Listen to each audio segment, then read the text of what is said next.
Hi, everybody. We are here. We are live. Let me know if you're able to be on here live with us. Right now, we are going live in 3 different spaces. One of them is the Intuitive Daughters of God group. Another one is my business Facebook page. And a third one is my YouTube channel. The Underestimated Warrior Show. So we are so excited that you're here. I'm actually just going to jump on and make sure I've got this post pinned in the Intuitive Daughters of God group and that everybody can join us, because I know we've got quite a few ladies who are really looking forward to this talk today. Okay. And if my face looks a little bit red, that's because we just had some prayer.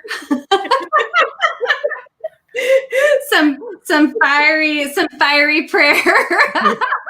Yes. All right, I can see a few of you jumping on. So come on in and say hello. Put some comments up there. Tag some friends. We don't want anybody to miss this. It's going to be so good. We're going to try our best to keep it concise because I just want to honor your time and your attention in this space as our lovely guest, Annique, is able to or graces us. Oh, hi, Shannon. Hey, Katrina. So graces us with not only her presence, but her story. So hello and welcome, Annique. Thank you. Welcome, everybody. Thanks for having me, Nanette. Pictures now. I feel like that's a new thing that StreamYard must be doing. Oh, cool. Hi, Katrina. Katrina's joining us from Canada. Ooh. So awesome. All right. So let me tell you about Annique. Okay.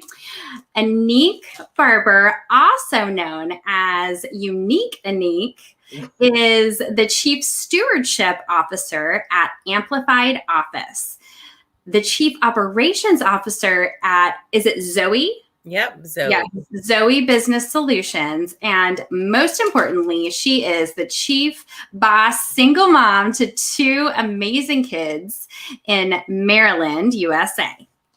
She is a woman who has learned to juggle the responsibilities of life and business with excellence. I love that. Own it. Own your excellence. And is widely dedicated to helping other passionate promise carriers. Also love that. One of the things we do is we burst some promises in here, okay? To do the same. Simply put, Miss Unique Annique is a loving, productive rebel, quote unquote, with an agenda to shift the perspective of anyone who believes in the, again, quotes, the impossible, because we know we have a God of the impossible. So there is no such thing. For with God, nothing will be impossible. Luke 1:37. Yes, yes, and amen. Ah, I love it. I even love reading your bio. Yes. Hello. Thank you for tagging people, Katrina. All right, everybody tag somebody. We've got a hello. Sometimes it doesn't show who you are if you haven't given permission. Don't worry about it. For next time, you can do that. That's just how StreamYard works sometimes. Katrina says, so nice to have you. Welcome. So I'm going to jump in and just let everybody know how Annique and I got connected. So a lot of you know April Driscoll. Somebody should tag her. A lot of you know April. April literally was like, I'm going to start a Facebook or a messenger thread, and I'm going to put the 2 of you in it, and I'm going to tell you that you must know one another. And she was right. We must know one another. So that is how we became pretty much instant friends. We're like, hi, sister, I love you. I'm so glad that you're my friend now. Yes. It really happened that way. It really did. It really did happen that way. And then we jumped onto Zoom, and then you started telling me your story. And I was like, you are going to be my guest on my on my channel because we have to talk about this. And you're like, well, I haven't actually released this story before, but sure, I feel like it's time. So here we are. Thank you so, so much. You are welcome. I'm excited.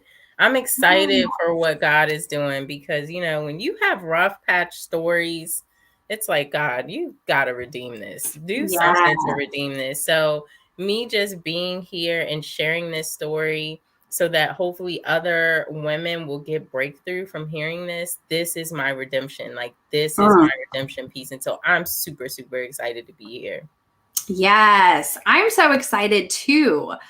And speaking of excited, I remember when we were first talking, you were talking about, you're like, I don't get to talk about this. I don't get to talk about my intuitive gifts very often. So that was something that you were pretty enthusiastic about. And that's kind of how we got started on your story. So hello. We've got hello from YouTube. Awesome. So Annique, explain a little bit about, okay, so we all know, almost everybody watching probably knows the title of this talk, which is Discovering Your Intuitive Gifts in the Mental Institution. So we need a little bit of background to tell us how you ended up in the mental institution and then kind of how this happened. Because it seems like, what? Are you serious? Yes. All right. So I'm going to go for it. Yes. So, first of all, I have pretty much always known the Lord, right? I've always, my mom is a minister. I grew up in the church, going to church 5 days a week, Bible study, ushers me in choir rehearsal, all the things, right? So I knew the Lord. And, but I just was very sensitive all the time, right? It started off with just being kind of sensitive. Things would rub me the wrong way more than I noticed normal people would be, respond to things. But I'm just like, okay, I'm a little sensitive. Yeah. Well, as I got older, it started getting worse and worse.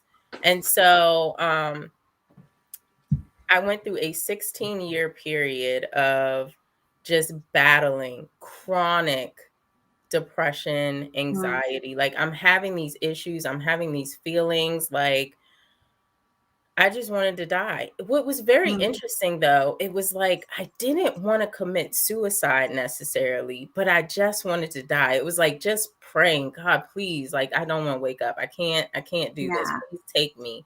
And this was going on for a long time until finally I went to the doctor and the doctor's like, "Oh, well, you have clinical major depressive disorder. And then you have anxiety disorder. And you know what? You have panic attack stuff." And so I'm like, really? I have all these things. And so, of course, I'm going to Google and I'm looking it up and all the symptoms are there. I'm like, okay, that's it. That's what I have. And so it started off with me just for years, just in therapy, in and out of different therapy offices. And I would go there for a couple months, tell my story, maybe get a few tools here or there to help with behavior modification, but no real impact, right? Like nothing was really changing. I was still really struggling. And so I would go back and forth to the doctor, like, this is not working. So finally, they put me on some medication and they put me on like one type of medication. I'm taking that. Still not working. I go back to the doctor. They're like, well, let's up the dose. So they up the dose. Go back. I'm like, it's still not working. It's still not working. So at one point we go all this back and forth.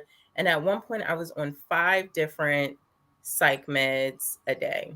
Wow. Plus like Xanax. So when I had the panic attacks and stuff like that, then I could like pop those. That wasn't working. So then I was just drinking. I would go to the liquor store. So on top of all this medication, now I'm drinking, right? Now I'm doing all of this stuff to just try to numb it. It just got worse and worse and worse. And I did this for 16 years. Can I tell you, I can't even count how many therapy chairs I sat in. Cannot tell you how many doctors I saw. I can't tell you how many prayer meetings I went to. And, people are praying all about like, God, take this depression away from her. And I was just at my wit's end. Like nothing I was doing was working. Yeah. So eventually how this all like culminated into a space, I went through a year of major trauma, like major things happening. I had recently got married, and then within a year I was divorced, and there were just all these things going on. And so I got divorced and I came back to my mom's house, and that was the moment where I finally stopped running. And I laid down in my bed. It was a Friday night. I laid down in my bed, and I was in my bed, stuck in my bed for 3 days. I did not get up for 3 days. I don't even know, thinking back on this, I have no idea how this even happened. I didn't get up to use the bathroom. I didn't eat. I didn't do anything for how do you not use the bathroom for 3 days? I'm not sure how that happened, but for 3 days. You were in the bed. Yeah, I was in the bed. I was completely comatose, and I got to a space where the depression had got so heavy that I literally could not move. I in my mind I was screaming, and I kept saying, like, my brain is killing me. Like, my brain is fighting against me, because my spirit, what was interesting about this phase in my life, my spirit always knew that I was special, right? My spirit always knew that there was something great in there, but I was being attacked by my brain, right? It was like my brain didn't get the memo that I was supposed to be great and awesome. And so I was just trapped. I felt, and I said, I'm like, I'm trapped inside of my body. This is not how it's supposed to be. And so in this moment, can I just stop you right there? What you just said of, this isn't how it's supposed to be. Even one of the seeds I believe that the Lord gives to intuitive daughters of God is, I believe that most, if not all of us, actually have something really specific in us that says you were made for more. You were made for more. And I think it's one of the things that keeps us going through trauma, through depression, through everything that the enemy throws at us, is that it's like this gift of just, it's like, when you're nowhere, that there's something more. And so I sorry to stop you. Keep going. I just wanted to acknowledge that, because I thought, yes. Who has felt that way before, right? So if you felt that way before, say me. I have felt that way before, where I know there's more than this. Yeah. I mean, absolutely, because that's really how I felt. And that's why in my mind, the language I put around it is, my brain is attacking me, because I knew the me wasn't supposed to be this way, that it was some type of attack, and I couldn't stop it. Like, how do you stop your own brain from attacking you? Right. It's like, it's not an external thing, in my mindset. So how do you do this? And so I'm just going to throw up all of the memes. They're feeling us. They're feeling us. Yes, I see that me thing. I mean, it was, when I say this time period in my life was excruciating, because for 16 years to deal with this and not get any reprieve, it literally turned into physical pain within my body. I had backaches. I had all types of unexplainable illnesses, like all things going, like, I actually at one point in my life started experiencing heart failure. Start experiencing liver failure. The liver failure was probably the medication, the alcohol stuff. Right. But I mean, I was totally breaking down. You're shutting, everything was shutting down. You were saying, like, you're so way down, you couldn't move your body, and Yes. So back to the 3 days. So I'm in the bed. I lay there. For 3 days, I'm just stuck. I can't move. I'm inside of my body. I forget, what's that syndrome where you're like locked into yourself and you can't move, but you can see and hear everything that's happening. I don't remember the name of the syndrome, but it sounds awful. Yes. That's kind of where I was. It was like my body just couldn't move anymore, and I was just screaming. And that Monday morning, my mom came into the room and she's like, "Hey, Annique, like, because she kind of left me alone. She's like, I know she's going through something. She just came back from this divorce. So the trauma was what impacted all of it and brought it all to a head. Right. So my mom comes in and she's like, hey, are you going to work today? And I couldn't even answer her. Yeah. I couldn't do anything. And so she literally pulled Mm, me up, had to get me dressed as a grown woman. She had to mm, dress me. And all I could do mm, is like, I'm sitting there, just mm, tears are coming down. And I'm just like, I need help. Like, mm, I need help. And at this point, even though I couldn't move, I'm thinking to myself, when I finally get out of this state, this is the time I'm going to commit suicide. Like, it's going to mhm. happen. And I thought all through this because I had just got life insurance for myself. And I was like, well, if I commit suicide, they won't give my kids the life insurance. So I got to make sure it looks like an accident. And I'm like going through all the details in my mind of how I'm going Wow. to carry this out.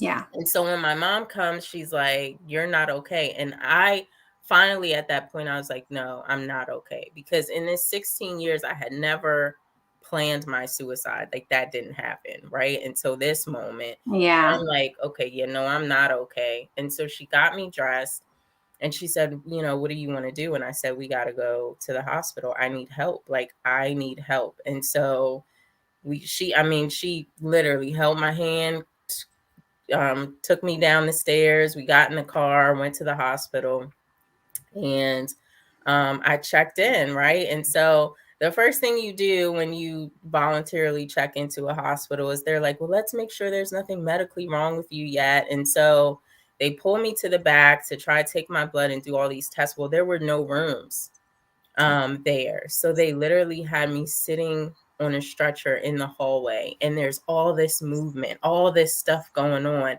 and I'm feeling all this stuff in the hospital, and I'm like having a major panic attack in the middle of the Yeah. hallway, and I'm just like, oh my God, like I just want to die. Like, why Mm, are you doing this to me, God? mm, Why would you make me suffer like this? And so finally they get me upstairs, and they hadn't had my room completely ready yet. So they get me upstairs and they just sit me in a chair. And this is the moment where I realize, because they're telling me stuff as I'm checking in, and I'm realizing after I sign the paper, I'm like, hey, you can voluntarily check yourself into a psych ward, but you can't voluntarily check yourself out. I didn't know that, right? So mm. I'm sitting here in this chair. They take me upstairs and I'm sitting in this chair and I'm just looking around like, what has become of my life? How am I here? Like, I'm college educated. I have my own business. I'm working. Like, I have a career. Like, how did I end up here? And Yeah. so I'm just sitting in this chair and I just started bawling. Like, I'm Mm, just crying. And so this guy comes up to me because I happen to be sitting in the chair right by the phone, by the community phone where they let mm. you call your family. And so this guy, he wants to use the phone. So he comes up to me and he's like, hey, you're new here? And I was like, yeah. And he was like, calm down, calm down. I came to find out later that he was a regular. He said he checked himself in because his kids and wife was getting on his nerves. But anyway, and that was his vacation. But anyway, he's like, calm down, calm down. He said, if you want to get out of here, the best way to get out of here is to participate. Like, they're going to do all types of individual counseling sessions. They're going to do group counseling sessions, and you have to participate. You cannot sit in the chair crying like this, or you're going to be stuck in here. And I was like, okay, Okay. okay, I got it. I got it. So, the first night there, like, they Mm, kind of did an intake. They didn't talk to me too much, because I was just so fragile. And so they, mhm. were very gentle with me. And Yeah. I'm in the room and I'm just mad at God, right? And I'm Mhm. like, God, you suck. Like, you suck. All the things that they say about you in church, like, you just suck. They're lying. You're lying. Like, why would you, I loved you, right? Like, I thought we were Mhm. cool, but I'm here. I'm here. And Yeah. so, I'm going through all these things. So the next day, we are in this group counseling session. And so I remember what the guy said. He's like, you want to get out, you got to participate. So I'm like, bet, I'm going to go in there. I'm ready. Like, I'm going to participate like nobody's business because I need to get out of here. Like, this is insane. I couldn't, they wouldn't let me have a scarf to put a scarf on my head. And I'm a Black girl, okay? We don't just lay down and go to sleep. Like, you got to tie this up on your head. And I'm like, come on, man, you did not let me have a scarf on my head. I couldn't have the remote control because they're like, you can't touch the remote control because you're suicidal. You might swallow the batteries. And I'm like, whoa, what? Get me out of here. Right? Yes. So I'm like, I can't stay here. I got to get out. That was producing more anxiety just being there. So anyway, we're in the group session. Yeah. And so the counselor says, okay, we're going to go around the circle and everybody has to tell the story of how you ended up here. Like, how did you end up here? And what was, your responsibility in it, right? We're not going to blame other people, but what was your responsibility in it? And so she said to us, she said, if you're hearing someone's story and you have some positive or productive wisdom or experience to share, then please raise your hand and share because we're going to help each other. This is a group thing, right? And so I'm like, okay, this is my time to shine, right? And so I can do this. right. I was like, I'm gonna get out of here. Like, I'm getting out of here. And so everybody goes around and they're telling their story. And every single person, I'm raising my hand. I was like, I got something to say. And so I'm just like giving people insightful, just wisdom from heaven about why they're in this psych ward. I didn't know I was prophesying, and people had no idea about any, like, where this information was coming from. It was just what I knew. And I'm just raising my hand and saying what I know. And it was good. And so I love that so much. right. So by the end of the session, the counselor dismisses everybody and she says, Annique, can you please stay back for me? And so I'm thinking, oh gosh, like I over participated. Like, oh no, I messed up. I should have found the balance. And right. So I was like, I'm freaking out. Like, oh man, I just probably earned myself an extra day in here. But she comes to me, everybody leaves, and she sits down and she puts her clipboard down on the table and she sits back and she says, Annique, you are quite unique. She said, I have been doing this counseling thing for a very long time, and I have seen people from all walks of life, from federal judges to prostitutes on the street, come through these doors. But I have never encountered anyone quite like you. And she says, I don't think that you have a mental health problem at all. And so, I sit up and lean in. I'm like, really? Come again, like, lady. She said, no, I don't think you do. So now I'm defending my diagnosis, right? I'm like, lady, this has been a 16-year journey. I got 5 different medications. I got about 15 different therapists that would tell you something different. Like, come on now. As many couches I've sat on, and you're telling me I don't have a mental health problem. She said, no, I don't think you have a mental health problem at all. She said, I think that you have an empathic personality with major boundary issues. You are absorbing things around you. You don't have any boundary issues. And I think that's what your problem is. I don't think you have mental health problems at all. And so I'm like, okay, lady, okay, can I go now?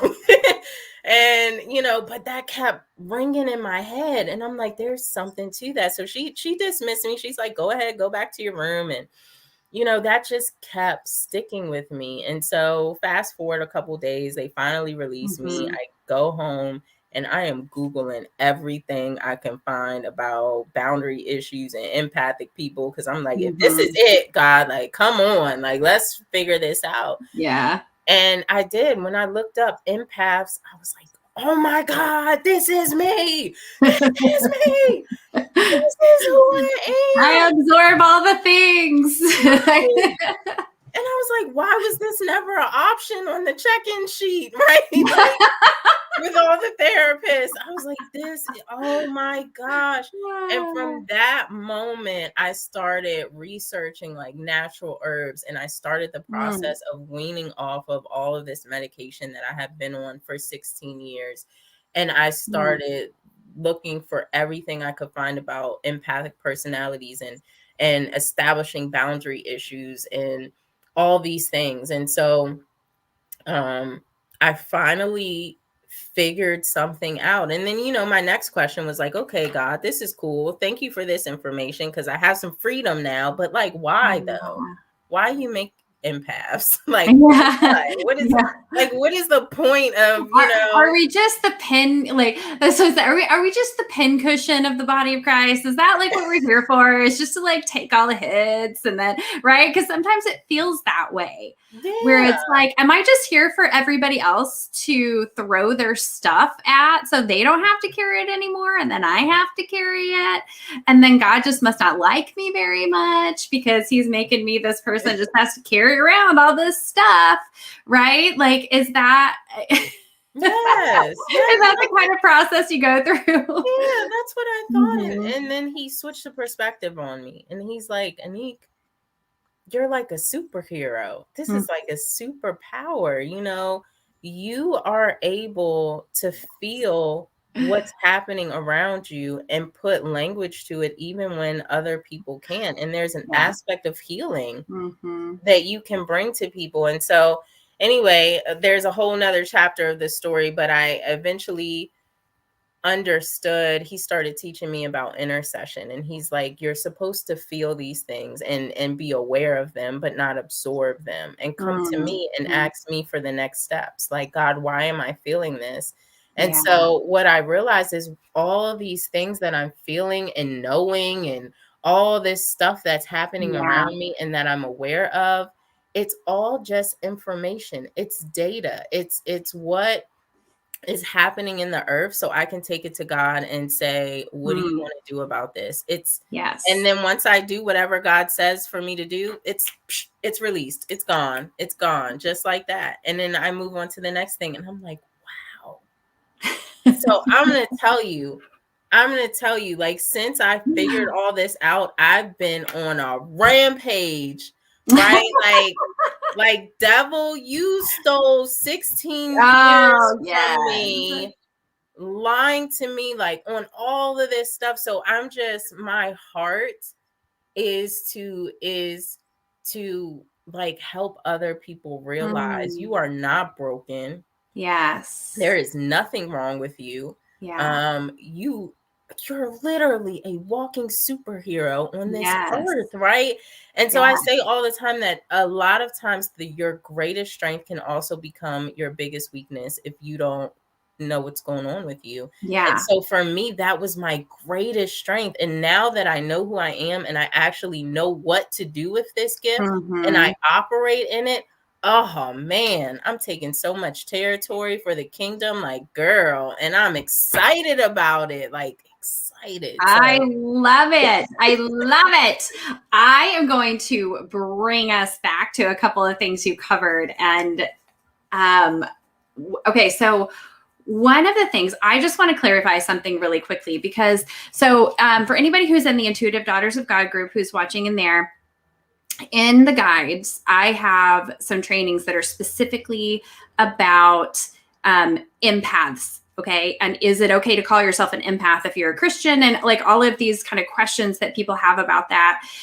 So I'm not going to fully answer that question here. Okay. I am going to ask you, Annique, though, if you hit up against any obstacles or when you started researching empathic personalities, was it a little weird to you that you didn't really find the church addressing it? Or if they did, if it's anything like my experience, it was like, no, stay away from that. That's basically a psychic. And therefore you just need to get delivered. Right?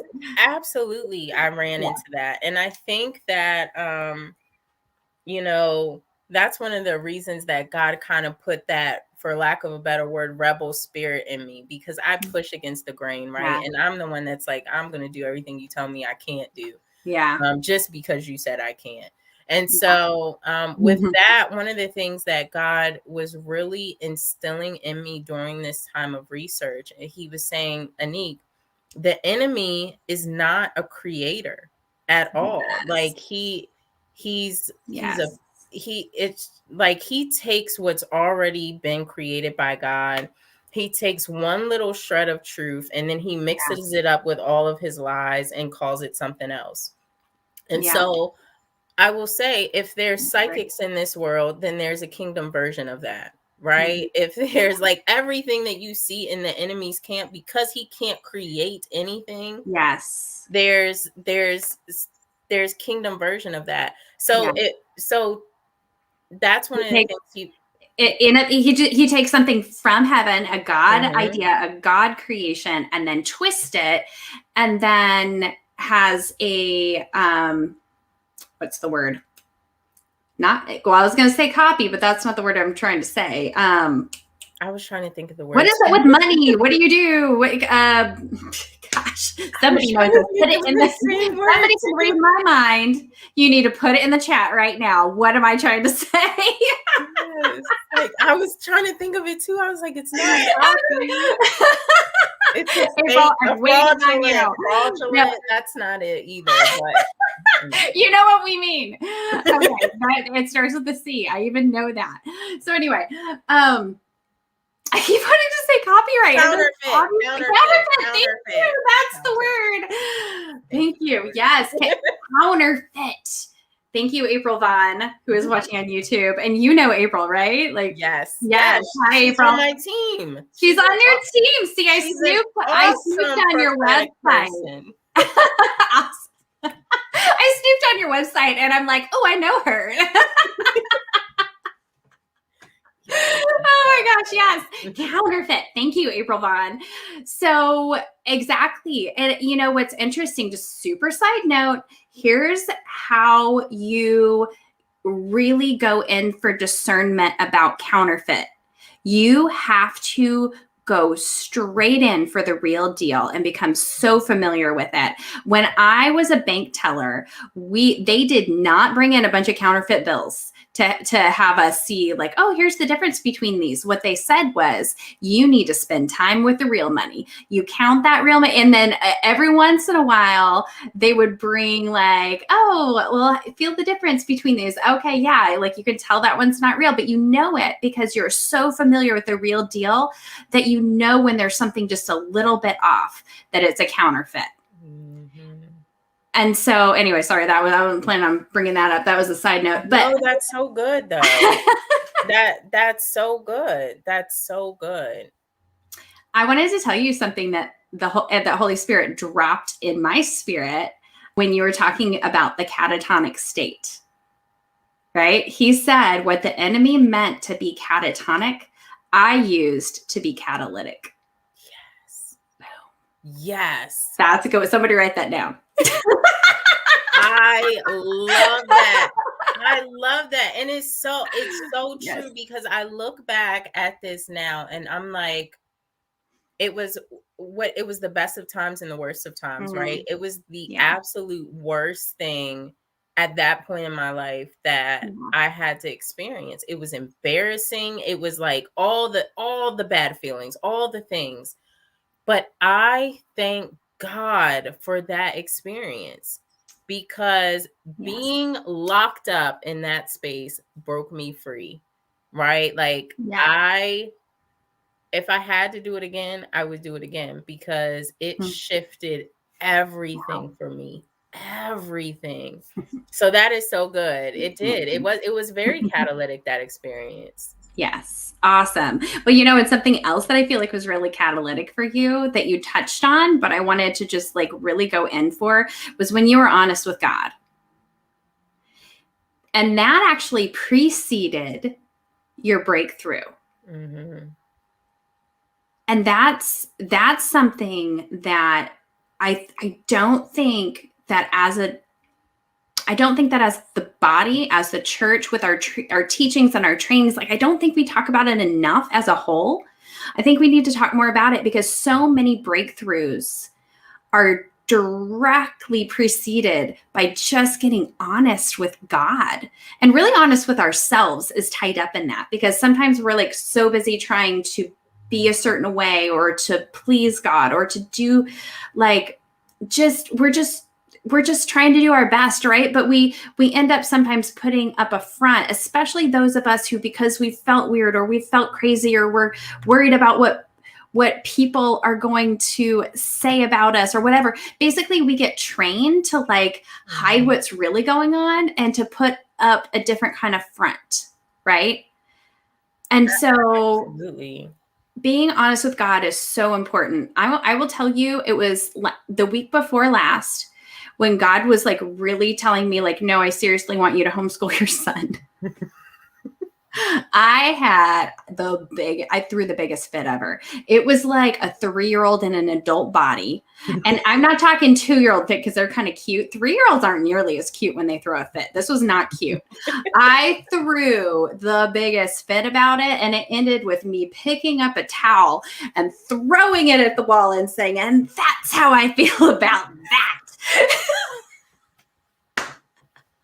And he was laughing at me, and I was like, why are you laughing? He's like, well, you're going to have to do a whole lot better than that if you're going to throw the towel in. Don't you just love God? I love God, though, because I mean, he lets us have our temper tantrums. Yeah. And they are so important, because you can't fix what you don't face, right? And I just want to, I think Valerie, I want to touch on this, because I just see her comment about women in her family for generations were hiders. And that's what I learned through this process as well, is like, you're hiding from yourself, you're hiding from God, how you really feel, you're hiding from other people, and that's all isolation. And the enemy's biggest weapon against the body of Christ is isolation. Because then you can convince yourself, or then he can convince you that you're the only one going through this, and you're crazy by yourself, and nobody else will understand. And you better not say this to anybody else, because, you know, you'll get shunned out of this place, and you'll get this. But that's why breakthrough doesn't happen, because the honest to God truth is there's so many people that are experiencing the same thing that you do, but we all stay stuck because we're all isolated in our little corners, right? And so that's one of the things. Last year, God told me, you know, he was giving a lot of people words for the year. I kept looking on Facebook, and they're like, my word for the year is boldness. My word for the year is release. My word for the year is restoration. And I'm like, God, what's my word? Like, everybody's getting words. What's my word? He's like, your word is vulnerability. And I was like, what? I don't want that word. Can I trade that? You know, like, give me vulnerability. Everybody else got cool words. You gave me vulnerability. Everybody else got right. But what he taught me in that year is, he said, Annique, in the world, vulnerability is a place of weakness, but in the kingdom, vulnerability is a place of strength. When you become vulnerable, you don't give the enemy anything to blackmail you with. When you tell your own story, he can't blackmail you with anything, because you already told your own story, right? That is the place where not only do you break yourself free, but you break other people free. And so this thing of isolation, this thing about like, I've got to suffer by myself and do this on my own, is a lie from the pit of hell.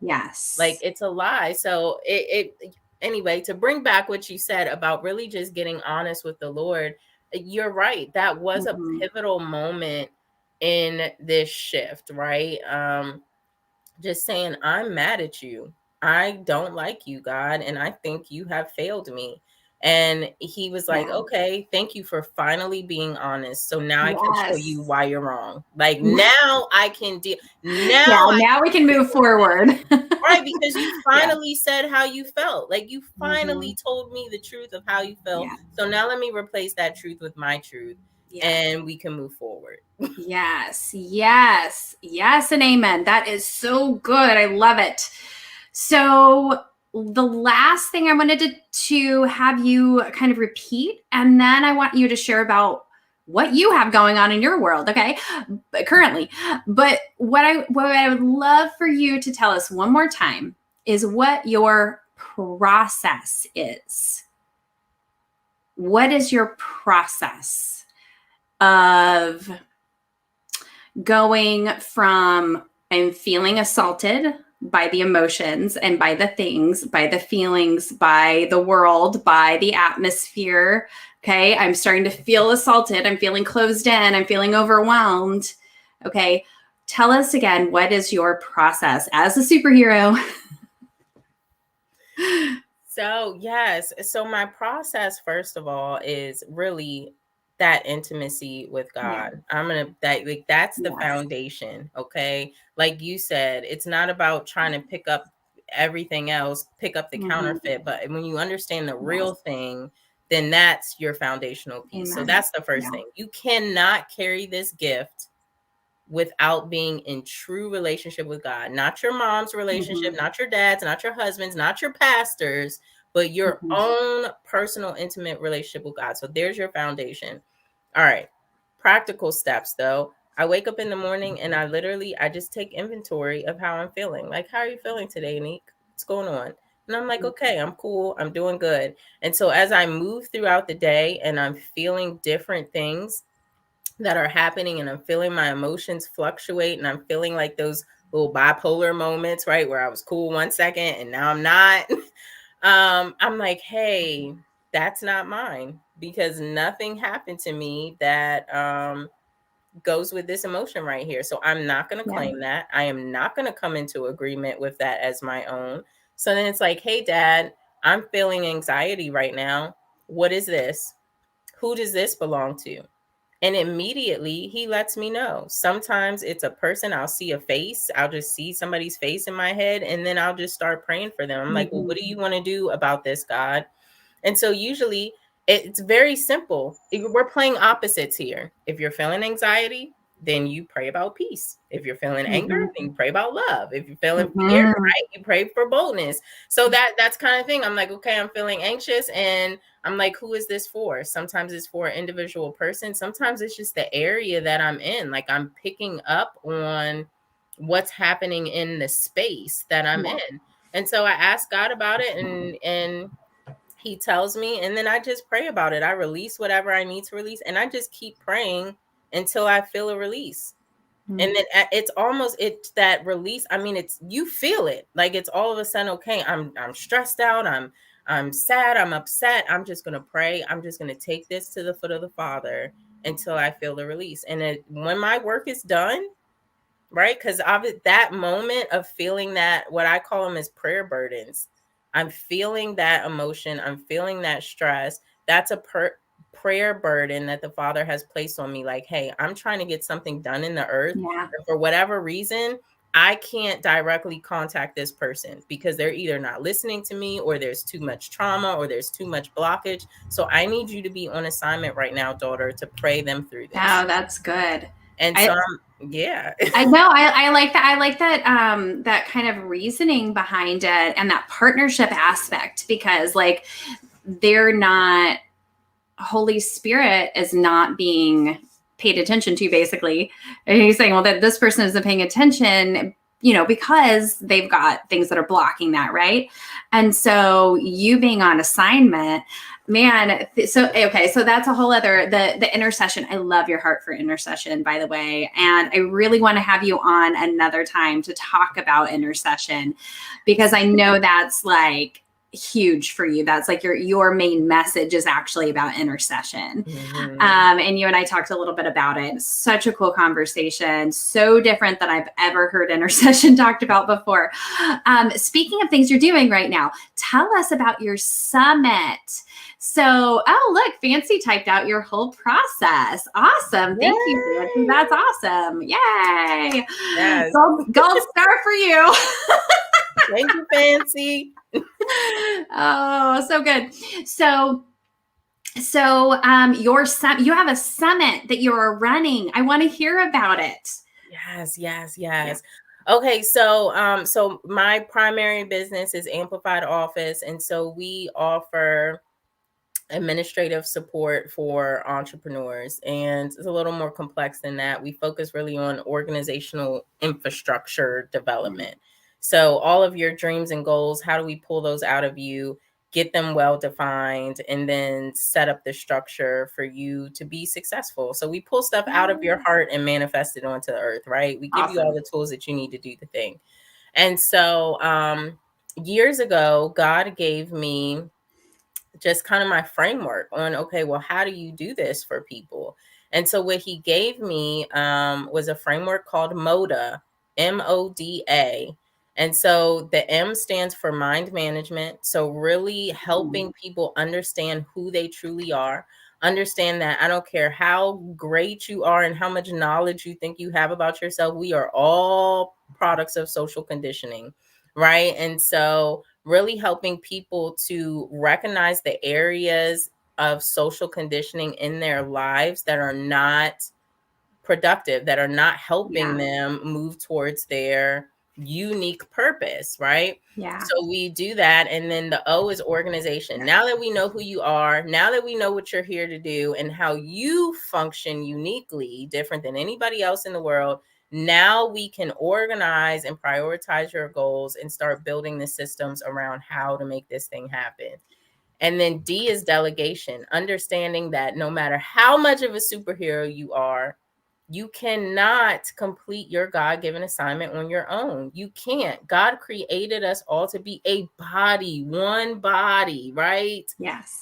Together. And so we need each other. We need each other to help get our assignments done. So it's really going over how, when, and what to delegate, right? What are the things we need to delegate in order to achieve our goals? Yeah. And then the last is A, which is automation. And that's all about the, be fruitful and multiply. What kind of things can we put in place to make sure that you are successful and we keep replicating that success, So that you good. keep growing and you keep producing more and more and more everywhere you go.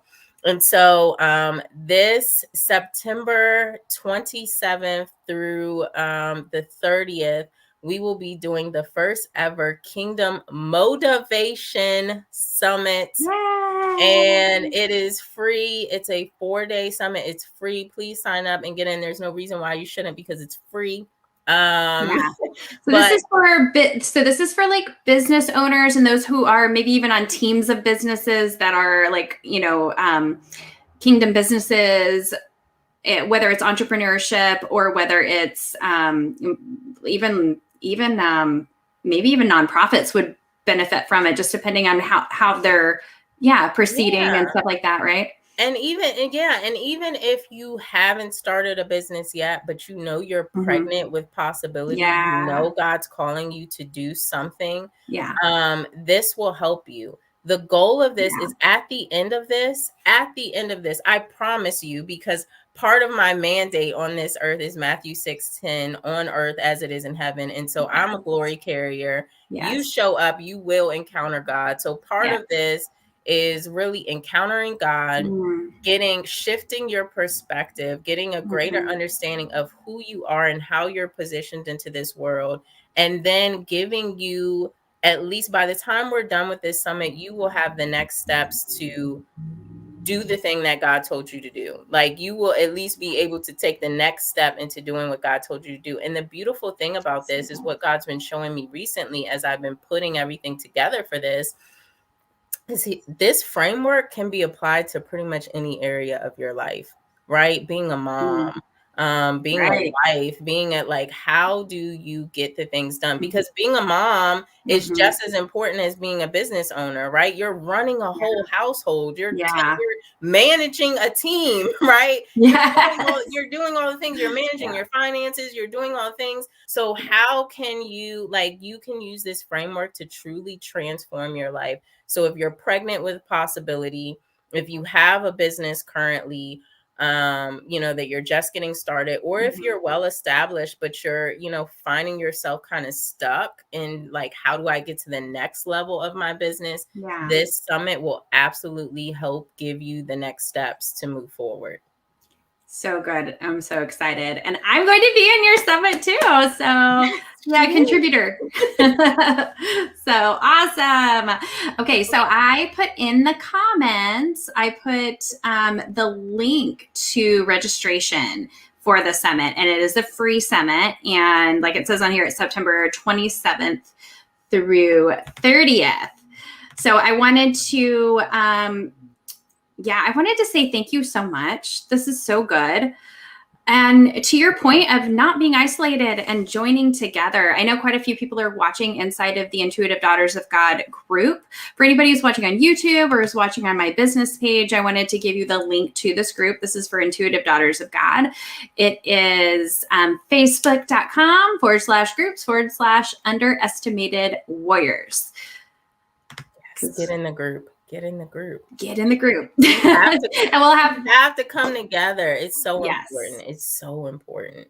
Yeah, community is important. I like to say sisterhood is the new strong.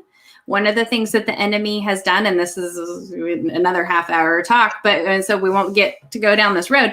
But another thing that the enemy has done is he's tried to convince us, and sometimes through evidence, right, or through let's just say through natural circumstances, that women don't get along, right?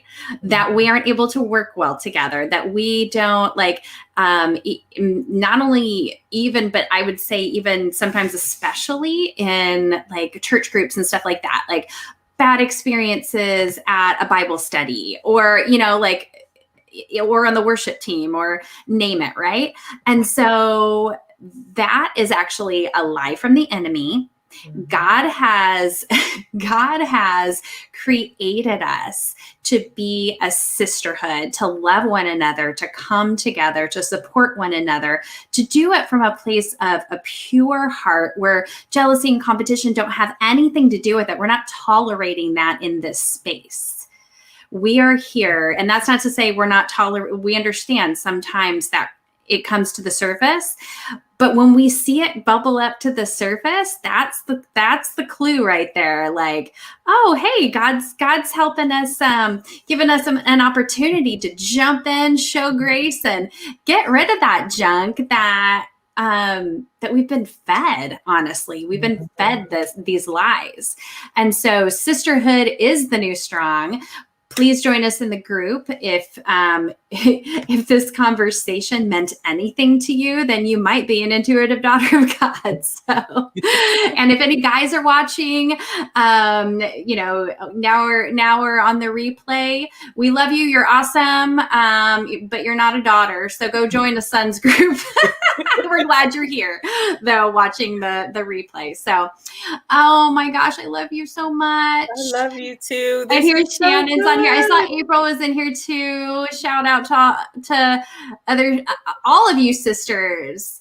Let's see who I see in here. I'm just going to say goodbye to thank you for joining, Fancy. Thanks for joining, Val. I know I saw Teresa in here. I'm not going to be able to say everybody's name. I said hi to Katrina earlier. I saw a couple names I didn't recognize that were on YouTube, but I'm just so glad all of you. This is awesome. Yes. Oh my gosh, ladies, we could just stay in here forever, but we're going to have to say goodbye. Have a wonderful evening. Bless you, and join us next time because I'm going to bring this lady back soon. Yay. And I hope to see you guys in the summit. Bye. Bye.